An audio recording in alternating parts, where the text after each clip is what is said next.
अब वो खबर आपको बताते हैं जो सीधे सीधे आपसे जुड़ी है।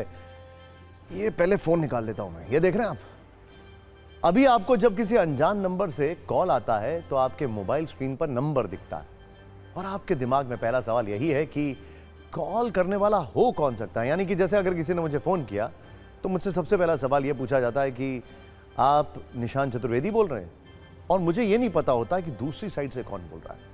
आपको यह पता नहीं चलता है कि कौन है जो फोन कर रहा है।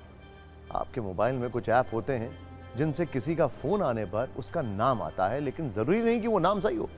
और ऐसे ऐप्स में से आपकी जानकारी लीक होने का खतरा भी रहता है, बल्कि होता ही है, ऐसा कहा जाता है। लेकिन अब यह खतरा खत्म हो सकता है क्योंकि भारतीय दूरसंचार नियामक प्राधिकरण यानी ट्राई ने देश भर में टेलीकॉम कंपनियों को कॉलिंग नेम प्रेजेंटेशन लागू करने का आदेश दिया है, जिसके बाद अगर आपके फोन पर कोई अनजान व्यक्ति कॉल करेगा तो उसका नाम आपको अपनी फोन की स्क्रीन पर दिखाई देगा।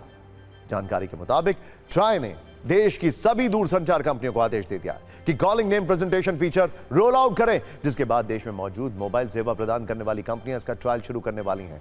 देश के सबसे छोटे टेलीकॉम सर्कल हरियाणा में इसी महीने से ट्रायल शुरू भी हो सकता है। ट्राई के अनुसार अगर यह ट्रायल सफल होता है तो कॉलिंग नेम प्रेजेंटेशन फीचर देश भर में लागू किया जाएगा, जिसके बाद आपको अनजान नंबर के बारे में जानकारी हासिल करने के लिए किसी थर्ड पार्टी ऐप की जरूरत नहीं पड़ेगी।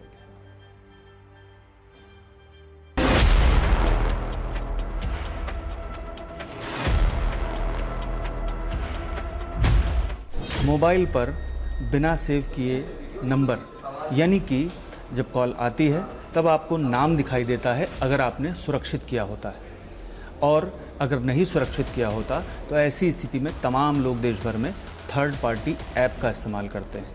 और ये थर्ड पार्टी ऐप डाउनलोड करने के बाद आपसे कई परमिशंस मांगता है। जैसे यहाँ पर आपको पहले बताना होगा कि आपको डिफ़ॉल्ट के तौर पर इसे सेट करना होगा।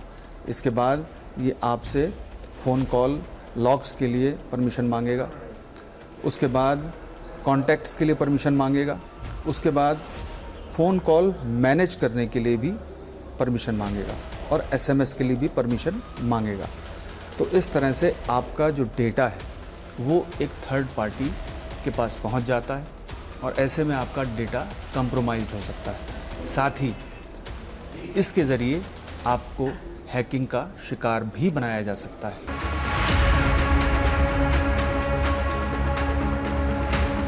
देखना ये है कि आपको इस सेवा से किस तरह के बचाव के साधन मिलेंगे, और आपको थर्ड पार्टी ऐप नहीं लागू करना पड़ेगा, अपने फ़ोन में डाउनलोड नहीं करना पड़ेगा, और किसी भी तरह की परमिशन नहीं देनी पड़ेगी। तब आपको सीधे तौर पर जो कॉल आएगा उसके साथ नाम आएगा, और उस नाम से आप ये जान सकेंगे कि किस व्यक्ति की ओर से फ़ोन किया जा रहा है।